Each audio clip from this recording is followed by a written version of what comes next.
Hello and welcome back to The Savvy Psychologist. I'm Dr. Ellen Hendrickson, and every week I'll help you meet life's challenges with evidence-based research, a sympathetic ear, and zero judgment.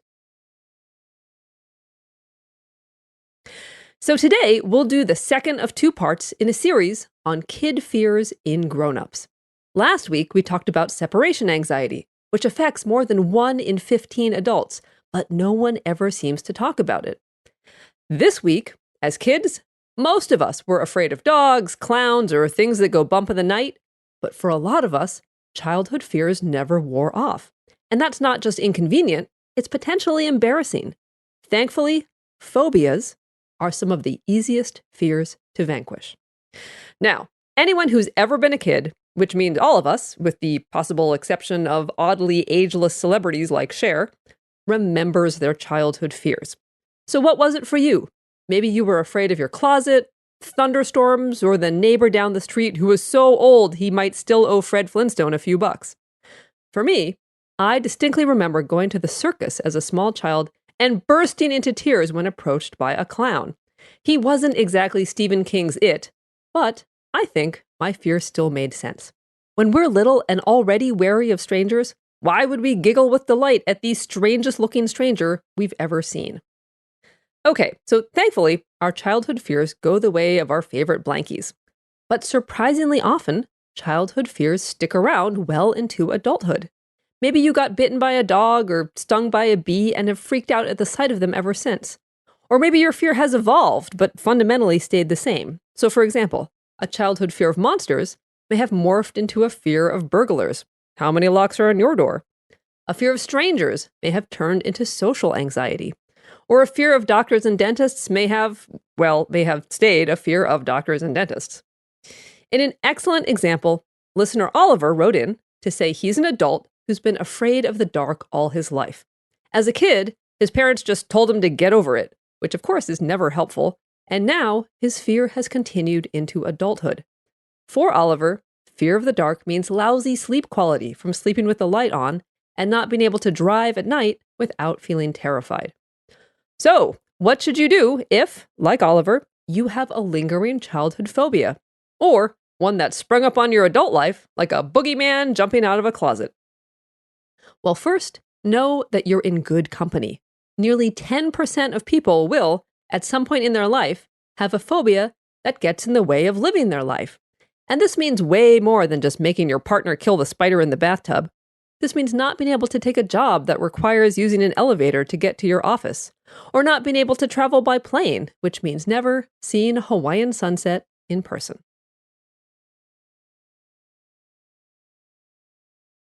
Okay, now, if you've been foiled by a phobia, know these 4 things to finally face your fears. Number 1 is don't beat yourself up. Most phobias make sense. Blame evolution, not your character.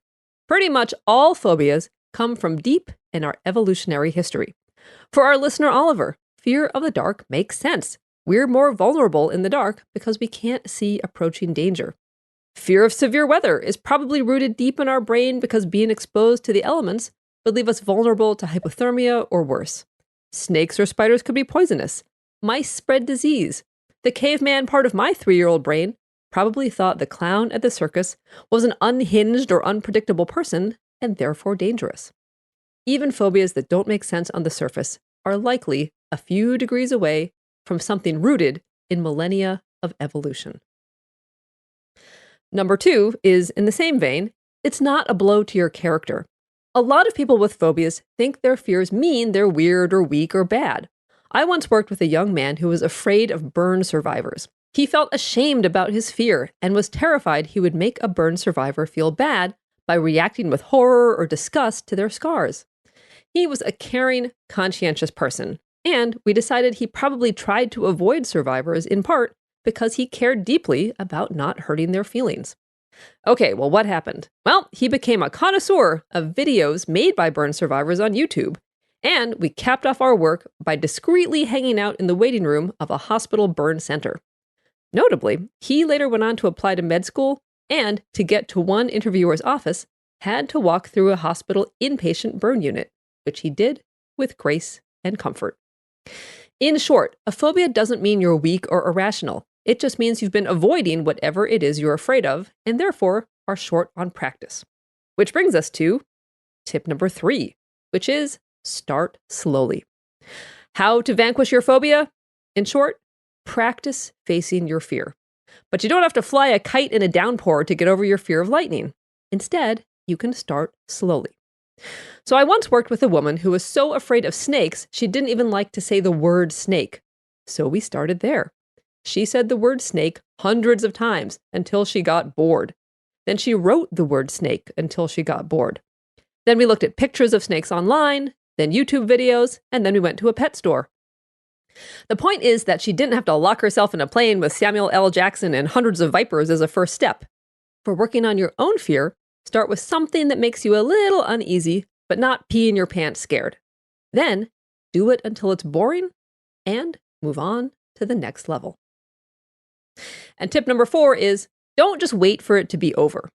Your phobia has persisted like a bad midwinter cough because you try to steer clear of whatever it is you're scared of. So, when you face your fears, make sure you're not covertly avoiding the experience. For example, if you're claustrophobic, it won't help to ride an elevator but stare at your phone the whole time. Instead, be present when you face your fears. Don't try to distract yourself, like counting the seconds until it's over or whistling a happy tune. Instead, focus your attention squarely on what you're afraid of. It's not comfortable, but wait it out. Eventually, 3 things will happen. 1, you'll experience that nothing bad happens. 2, you'll find you can handle whatever it is you're afraid of. And 3, your brain will get bored. So a quick note, if you're a parent, consider working on your phobias for the sake of your kids. Phobias often run in families. And anxiety in general has been shown to be genetic, but specific fears are often transmitted by modeling a certain behavior. Kids learn by watching you. So if you stand on the table and scream whenever you see a cockroach, it's likely your kids will too. Okay, so let's put it all together for our listener Oliver. First, be nice to yourself. Of course, this has persisted because you didn't get any guidance or support around it. So, starting now, give that support to yourself. And then, take action. Practice. Gradually shift from sleeping with the light on to a dim table lamp. Then move on to a nightlight next to the bed, then a nightlight behind the dresser, and then no light at all. Take a walk around your neighborhood at dusk and then at night. Go for progressively longer drives at dusk, in the early evening, and then late at night. Give the darkness your full attention and rinse and repeat until it's boring. Eventually, you'll be able to sleep, drive, and live your life in 50 Shades of Dark. Thank you so much for making The Savvy Psychologist a part of your life. Never miss a thing when you sign up for the newsletter at quickanddirtytips.com/newsletters or subscribe to the podcast on iTunes or Stitcher.